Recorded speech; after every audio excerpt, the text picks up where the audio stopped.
Have you ever stopped to think about what keeps our cities, our towns, our whole society from being constantly overwhelmed by disease? I mean, it's not just doctors and hospitals, right? It's this huge, often totally invisible network of systems and ideas, and it's been built over thousands of years. Today, we're going to pull back that curtain. Let's dive into the unseen story of public health and how we all manage to survive together. So to get us started, let's look at this definition from, wow, almost a century ago. The words that really jump out at me are organized efforts of society. See, public health isn't just about what you or I do individually. It's about what we as a community decide to do to protect everyone. It's part science for sure, but it's also an art. And we are going to cover a lot of ground today. We're starting way back at the beginning with the very first rules of survival. Then we'll jump to ancient empires, see the absolute devastation of plagues, watch the birth of modern science, and wrap it all up with some of the most incredible wins from the last 100 years. So where does a story like this even begin? Well, it's not in some fancy lab or university. It's probably around a campfire. At its very, very core, public health began with a few simple, almost intuitive rules that any group of people had to figure out just to stay alive. I mean, when you look at these, they seem like common sense, right? But you have to remember, this was thousands of years before anyone had even heard of a germ. This was all trial and error. This was powerful, life-saving wisdom that got passed down from one generation to the next. You could really call it the world's very first public health code. Okay, so humanity figured out how to survive. But then, we started to build civilizations, to thrive. So let's see what happens when those simple tribal rules get supercharged and people start to engineer health on a massive, massive scale. And you can't talk about that without talking about this guy, Hippocrates. He introduced what was, for his time, a completely radical idea, that getting sick wasn't just some punishment from the gods. He actually suggested that there was a link between our health and our environment. You know, the climate, the water we drink. This was a total game changer. And the Romans, well, they took these Greek ideas and literally built an empire on top of them. These guys were master engineers of public health. Their priorities were crystal clear. Just think about it. They built aqueducts to carry fresh water for hundreds of miles. They had complex sewer systems, public baths. They even had restaurant inspectors. They were designing a healthy society from the ground up. But then, as history often does, things took a pretty dark turn. After the Roman Empire fell, so much of that incredible knowledge just disappeared. Society's focus shifted completely, and the consequences, well, they were catastrophic. And you can see that shift so clearly here. In the Middle Ages, the focus just wasn't on the physical body anymore. It was all about the spiritual self. So all of a sudden, hygiene and sanitation just weren't important. The main response to getting sick became faith and prayer. And all those incredible Roman aqueducts and sewers, they just crumbled into ruin. And the result of forgetting those lessons? The Black Death. This is the minimum estimate for how many people died in Europe. Some historians think it was a third of the entire population, maybe even more. It's just a devastating price to pay for losing that knowledge.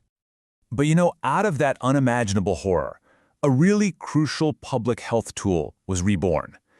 People started to connect the dots, that if you isolated sick people, you could stop the disease from spreading.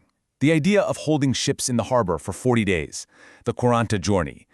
It was a desperate move, for sure, but it was an organized societal effort to finally fight back.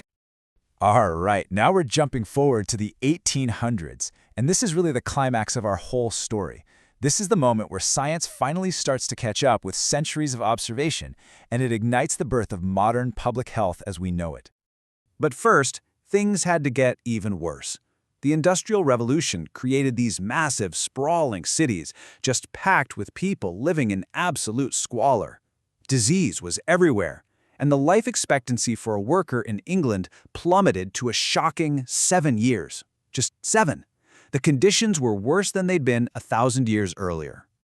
This crisis, though, it set the stage for a new kind of hero, which brings us to one of the most famous stories in all of public health. I know it sounds like a riddle, but it's a true story of some seriously brilliant detective work.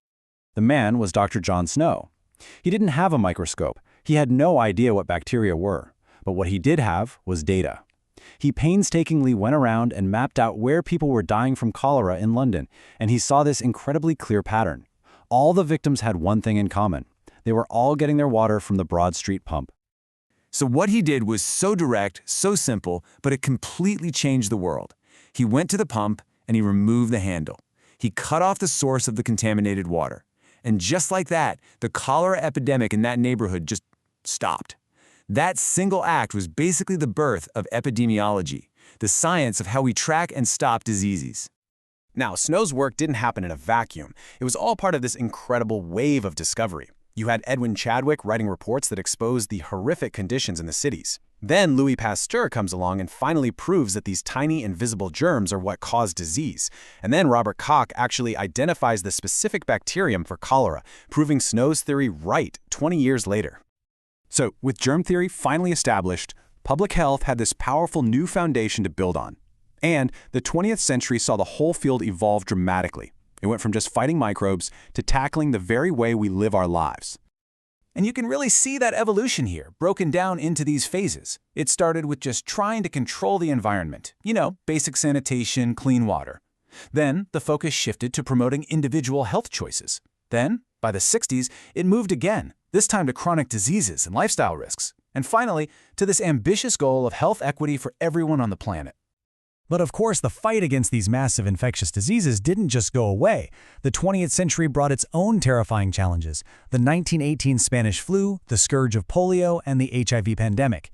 Each one of these required new science, new tools, and a massive coordinated public health response. And all of that brings us to the culmination of this whole 2,000-year journey.